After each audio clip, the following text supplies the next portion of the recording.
Hello दोस्तों, नमस्कार। आइए स्टार्ट करते हैं 2 नवंबर की क्लास, जिसमें हम डिस्कस करेंगे एक स्पोर्ट्स आर्टिकल।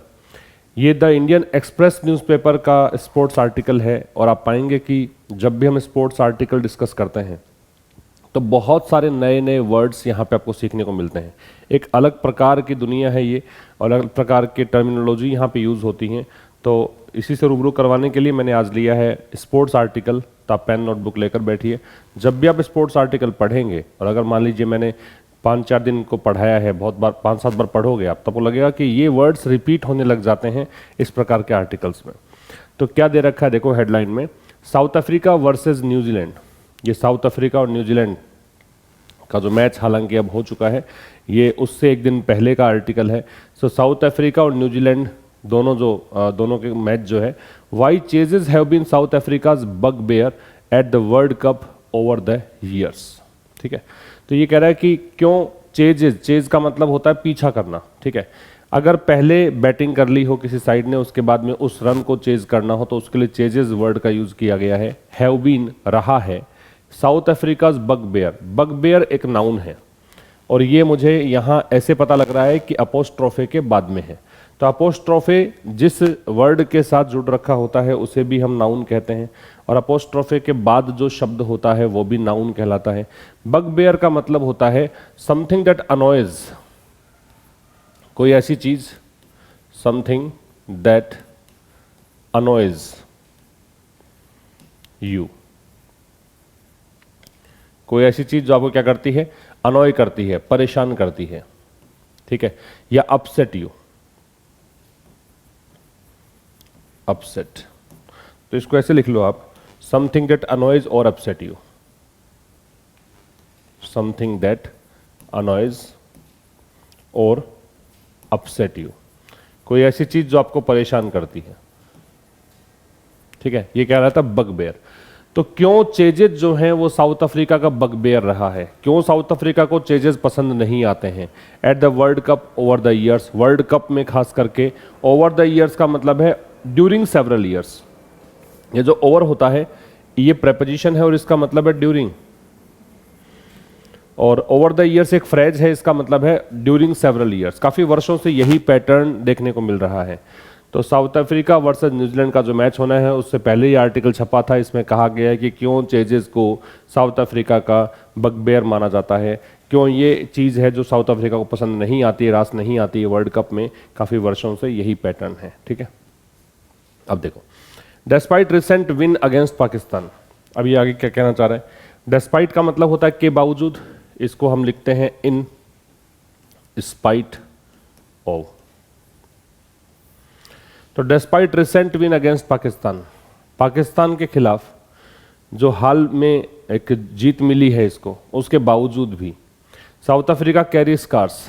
स्कार्स जो है ये ट्रॉमा होता है, इसे आप पेन कह सकते हैं, इसे आप सफरिंग कह सकते हैं, पीड़ा कह सकते हो, कष्ट कह सकते हो, मानसिक प्रताड़ना कह सकते हो।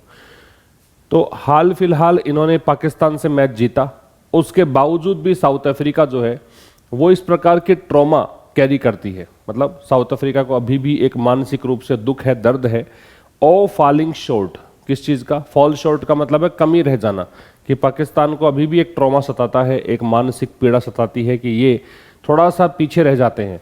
When batting second in crucial world cup, जब इनको बाद में बैटिंग करनी पड़ती है, क्रूशियल का मतलब इंपॉर्टेंट होता ही है,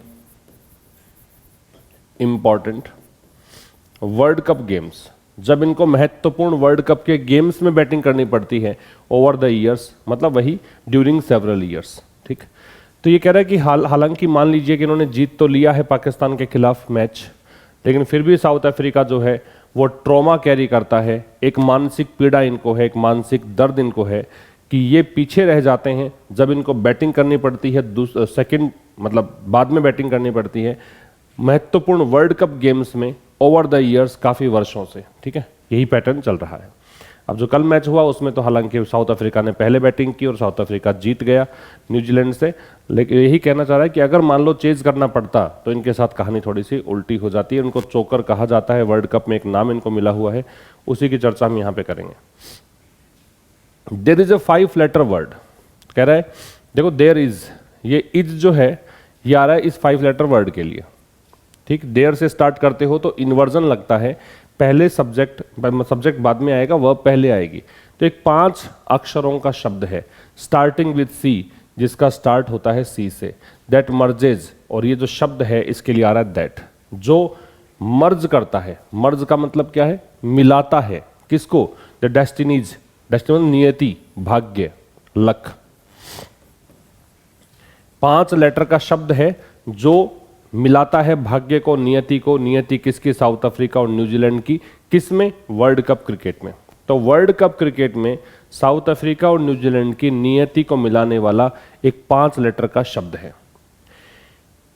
it is not as viciously spat out, ये स्पिट आउट की सेकेंड फॉर्म दे रखी है आपको। स्पिट आउट इसकी फर्स्ट फॉर्म होती है, स्पेट आउट सेकेंड फॉर्म है, स्पेट आउट ही थर्ड फॉर्म है। इसका मतलब होता है एंग्रीली और इमीडिएटली बोलना, है ना, सडनली बोलना। तो speak something, to speak something suddenly and angrily, मतलब गुस्से से और जल्दी से, तपाक से बोलना स्पिट आउट कहलाता है। विशियसली जो है वो एडवर्ब है, इसको मॉडिफाई कर रहा है। विशियसली का मतलब होता है फियर्सली, सेवेजली। आप इसे फियर्सली कह सकते हो, आप इसे सेवेजली कह सकते हो, इसे क्रूली कह सकते हो, ठीक है। या फिर आप इसको यूं कह लीजिए कि हेटफुली कह दीजिए, नफरत से, हेटफुली। ये सब इसके सिनोनिम्स हैं। तो कह रहा है कि it is not as viciously, 5 letter का जो वर्ड है उसके लिए इट लगा दिया, प्रोनाउन हो गया। ये उतना हेटफुली, फियर्सली, बड़े ही भयंकर रूप से, बड़े ही नफरत से नहीं बोला जाता है ये शब्द। और अनइमेजिनेटिवली अटर्ड, मतलब अकाल्पनिक रूप से। इमेजिनेटिवली का ऑपोजिट है अन लगा के बताया, UN एक यहां पे प्रीफिक्स जोड़ रखा है, इसको लेकर इसने इमेजिनेटिवली को बना दिया एंटोनिम। इमेजिनेटिवली का मतलब होता है काल्पनिक रूप से, अनइमेजिनेटिवली का मतलब होता है अकाल्पनिक रूप से, अटर का मतलब होता है स्पीक, बोलना। और या फिर अनओरिजिनल, मतलब अमौलिक, ओरिजिनल का ऑपोजिट है एज चौक। अब 5 ही लेटर का वर्ड है ना, 5 लेटर का जो शब्द है जो कि नियति को मिलाता है साउथ अफ्रीका और न्यूजीलैंड की वर्ल्ड कप क्रिकेट में, यह उतने नफरत से, उतने फियर्सली, उतने भयंकर रूप से नहीं बोला जाता है, या फिर अकाल्पनिक रूप से नहीं बोला जाता है, या अमौलिक रूप से नहीं बोला जाता है, जितना कि चौक शब्द है ना। 5 लेटर का वर्ड तो है चेज, CHASE, और 5 लेटर का वर्ड है चोक, इसको कंपेयर किया है। तो चेज जो है वो उतना हेटफुली स्पिट आउट नहीं किया जाता, उतना अकाल्पनिक रूप से नहीं बोला जाता, उतना अमौलिक शब्द नहीं है जितना कि क्या है? चोक। तो इसके लिए एक वर्ड यूज करते हैं चोक। स्पोर्ट्स की दुनिया में चोक का मतलब यह है कि जो महत्वपूर्ण क्षण होते हैं उसको ना भुना पाना, अचानक से अपना कॉन्फिडेंस लूज कर देते हैं, उसको बोलते हैं चोक। तो स्पोर्ट्स के क्षेत्र में चोक अगर किसी को कहा जा रहा है तो ये जो इंपॉर्टेंट इवेंट होंगे, इंपॉर्टेंट मैचेस होंगे, क्रूशियल मैचेस होंगे। लीग मैचेस में साउथ अफ्रीका का प्रदर्शन बहुत अच्छा है, लेकिन आपने देखा नीदरलैंड के खिलाफ जो मैच हुआ था, इसमें साउथ अफ्रीका जो है वो हार गई थी। 245 रन बनाए थे उन्होंने, और उस 245 भी रन इन्होंने चेज नहीं किए थे, इसीलिए ये इसको कहा जाता है चौक। तो चोकर नाम है साउथ अफ्रीका का, इसी को लेकर एडिटोरियल ये जो आर्टिकल है वो लिखा गया है। आगे कह रहा है बट इट्स आर्चेज ओवर, आज जो होता है वो चापनुमा आकृति होती है ना। आज का मतलब चाप होता है, ऐसी आकृति को बोलते हैं आर्च। तो आर्च ओवर जो है कवर करने को बोलेंगे, कवर या स्पैन, कवर या स्पैन, मतलब फैला हुआ होना, ऊपर से कवर करना, ये कह सकते हो। लेकिन ये जो शब्द है ना, ये कवर करता है, ये ढकता है किसको? The entirety. एंटायरिटी का मतलब संपूर्णता, एंटायर से बना है एंटायरिटी, संपूर्णता of their bat and ball 50 और वर्ल्ड कप हिस्ट्री। किस चीज को? उनका, किसका? साउथ अफ्रीका का या न्यूजीलैंड का bat and ball 50 over world cup history.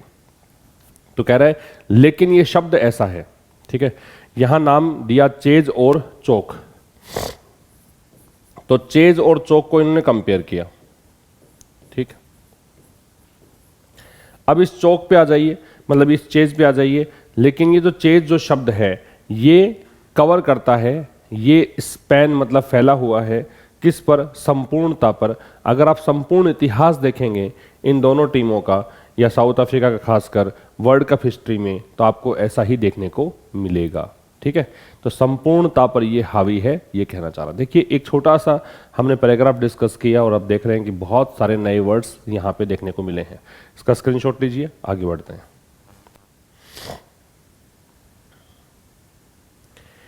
इससे आगे the word is chase.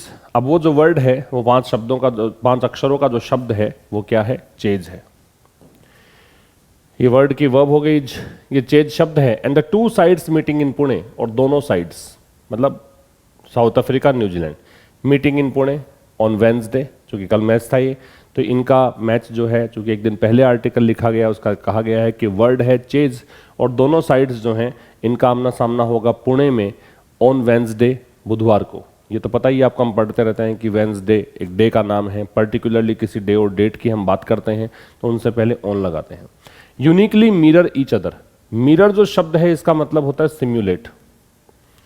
Mirror जो शब्द है इसका मतलब होता है टेक आफ्टर, मतलब एक प्रकार से यूं कह दो कि एक दूसरे के समान है, ये एक रेप्लिका है, एक दूसरे के एग्जैक्टली सेम ये मैच करते हैं, यूं कह सकते हो, मेल खाना, मैच करना, समानता होना। तो कह रहा है यूनिकली मिरर ईच अदर, ये दोनों साइड्स साउथ अफ्रीका और न्यूजीलैंड दोनों यूनिकली मतलब बहुत ही अलग सी बात है कि ये एक दूसरे के समान है। ईच अदर क्यों लगाया, क्योंकि हम 2 की ही बात कर रहे हैं। अगर ये 2 से अधिक की बात हम करते तो यहाँ 1 अनदर आ जाता, ठीक है। तो ये जो वर्ड है वो चेज है और दोनों साइड्स जो कि जिनका आमना सामना होगा पुणे में वेंसडे को, तो ये कह रहा है कि ये यूनिकली मिरर करते हैं ईच अदर को, ये एकदम से कहें कि एक दूसरे की एग्जैक्टली सेम है। With New Zealand a few passage ahead, और इस न्यूजीलैंड जो है वो थोड़े कुछ स्टेप आगे है। इस पेस का मतलब यहाँ पे स्टेप से है, कदम से है, ठीक है, ये नाउन है, जिसमें न्यूजीलैंड जो है वो कुछ कदम आगे है ऑफ द साउथ अफ्रीकन्स, किससे, साउथ अफ्रीका से। In how the chase race has panned out, जिस प्रकार से चेज रेस जो है, पैन आउट एक फ्रेजल वर्ब है, इसका मतलब होता है ट्रांसपायर, या फिर आप इसे कह सकते हैं अकर, या फिर आप इसे कह सकते हैं डेवलप, या फिर आप इसे कह सकते हैं टर्न आउट। इसका एक में टर्न आउट भी होता है। तो जिस प्रकार की ये रेस रही है चेज की, उसमें जो भी देखने को मिला है उसमें साउथ अफ्रीका से कुछ कदम आगे न्यूजीलैंड है, हालांकि दोनों लगभग सेम है। जब चेज करने की बारी आती है तो ये बड़े बड़े मैचेस, जो छोटे छोटे मैचेस भी अगर हैं, अगर छोटी टीम भी सामने है तब भी ये हार जाते हैं, ठीक है। आगे कह रहा है South Africans botched their modest run chase. अब साउथ अफ्रीका ने, अब बात कर रहा है ये 2023 वाले वर्ल्ड कप की ही, कि साउथ अफ्रीका ने बोच का मतलब होता है spoil something, spoil something by doing it badly, by doing it badly, किसी चीज को खराब कर देना, मतलब इन्होंने अच्छा परफॉर्म नहीं किया तो वो चीज खराब हो गई। तो कह रहा है साउथ अफ्रीकन्स ने अपनी मोडेस्ट रन चेज, मोडेस्ट का मतलब होता है नॉट लार्ज, वैसे मोडेस्ट का मतलब विनम्र भी होता है, लेकिन जब स्पोर्ट्स में हम बात करते हैं या किसी अमाउंट की बात करते हैं और वो मोडेस्ट है तो उसको बोलते हैं जो बड़ा नहीं है, ठीक है। इसने 245 रन बनाए थे नीदरलैंड ने, इसके जवाब में शायद ये 212 रन ही बना पाई थी, है ना, साउथ अफ्रीका। तो कह रहा है कि साउथ अफ्रीकन्स ने ये अपना गेम स्पॉइल कर लिया। उनका मोडेस्ट रन चेज था, एक छोटा सा टोटल दिया था इन्होंने, छोटा सा रन चेज करना था अगेंस्ट नीदरलैंड्स के खिलाफ अ फ्यू डेज बैक, कुछ दिनों पहले, उसको इन्होंने स्पॉइल कर दिया, उस गेम को हार गए थे ये, ठीक। कुछ और उदाहरण यहां पे देखने को मिलेंगे, इसका स्क्रीनशॉट लीजिए आप। दे स्टटर्ड, स्टटर का मतलब होता है स्टंबल, लड़खड़ाना, वो लड़खड़ाए against the mighty Australian, mighty का मतलब होता है पावरफुल। अब ये जो जिसने लिखा है आर्टिकल, ये कुछ और एग्जाम्पल निकाल के लेकर आया है। ये एग्जाम्पल्स वर्ल्ड कप से ही निकाले गए हैं। वे साउथ अफ्रीकन्स के लिए है। स्टटर्ड लड़खड़ाए किसके खिलाफ? पावरफुल ऑस्ट्रेलिया के खिलाफ, फेमसली इन 1999। फेमसली इसलिए बोला क्योंकि ये मैच टाई हो गया था, 213 बनाए थे दोनों ही साइड्स ने। ये 1999 का मैच था, दोनों ही 213 ऑस्ट्रेलिया ने बनाया, इसके जवाब में 213 पे ये ऑल आउट हो गई थी और मैच टाई हो गया था। एंड स्टम्बल्ड, फिर से स्टम्बल आ गया, लड़खड़ाए। फॉरगेटेबली मतलब ऑर्डिनरीली, मतलब ये ऑर्डिनरी रहा, ये एक सामान्य सी बात रही, बहुत ही साधारण दर्जे का खेल दिखाया अगेंस्ट मीनोज। किसके खिलाफ? मीनोज। मीनोज मतलब छोटी टीम। यहां पे मीनोज जो है, जो अनइम्पोर्टेंट हो, स्मॉल हो, अनइम्पोर्टेंट, स्मॉल, छोटी टीम जो थी बांग्लादेश, उसके खिलाफ 2007 में बांग्लादेश के खिलाफ जब मैच हुआ था, छोटी सी ये टीम है बांग्लादेश, है ना, इतना कोई मतलब इसको क्रिकेट की दुनिया में बहुत बड़ी टीम नहीं माना जाता है, कमज़ोर टीम मानते हैं। इनके खिलाफ भी 2007 में ऐसा ही हुआ कि इन्होंने शायद 250 प्लस का स्कोर दिया था और ये उसका भी पीछा नहीं कर पाए थे और ये हार गए थे। ठीक है, तो ऑर्डिनरी रहा इनका ये वाला match. So the defeat to the Dutch, Dutch मतलब नीदरलैंड्स की बात कर रहा है। डिफीट किसके सामने हुई है उसके लिए 2 लग रहा है। ये हार जो है, पराजय है, वो किसके सामने हुई है उसके लिए 2 लग रहा है। तो इसलिए जो हार हुई है नीदरलैंड्स के खिलाफ, in the middle of some serious run loots, in the middle, इस बीच इन्होंने कुछ सीरियस रन लूट्स, कुछ इन्होंने सीरियस रन लूटे थे। कहने का मतलब इन्होंने काफ़ी अच्छा स्कोर बनाया था, है ना। इससे पहले जो मैचेस हुए नीदरलैंड्स में, नीदरलैंड्स के खिलाफ, मतलब इसके पहले और इसके बाद जो मैचेस हुए हैं उसके बीच का ये मैच रहा, यूँ कह सकते हो। तो इस बीच इन्होंने जो काफ़ी सीरियस रन लूट्स, मतलब काफ़ी बढ़िया रन बनाए थे, 400 प्लस का स्कोर इन्होंने बनाया है। ठीक है, उसके बावजूद ये हार जाते हैं रन चेज करने में। इवोक्ड, इवोक का मतलब होता है ब्रिंग टू माइंड, याद दिलाना, ब्रिंग टू माइंड, याद दिलाना। राई शेक, राई का मतलब होता है डिसअपॉइंटमेंट प्लस अम्यूजमेंट। एक फीलिंग हो जिसमें निराशा भी हो, जिसमें अम्यूजमेंट मतलब मनोरंजन भी हो, तो उसे हम बोलते हैं राई। एक ऐसा, मतलब कहें कि एक ऐसी फीलिंग जिसमें निराशा और अम्यूजमेंट दोनों हो, उसे हम क्या कहते हैं? राई। तो इसने याद दिलाया, ये जो हार रही, इस हार की, इस डिफीट के लिए वर्ब है इवोक्ड। इसने याद दिलाया, wry shake of the head as if to say, कि जैसे इसको देखते ही सर हिलाया गया हो।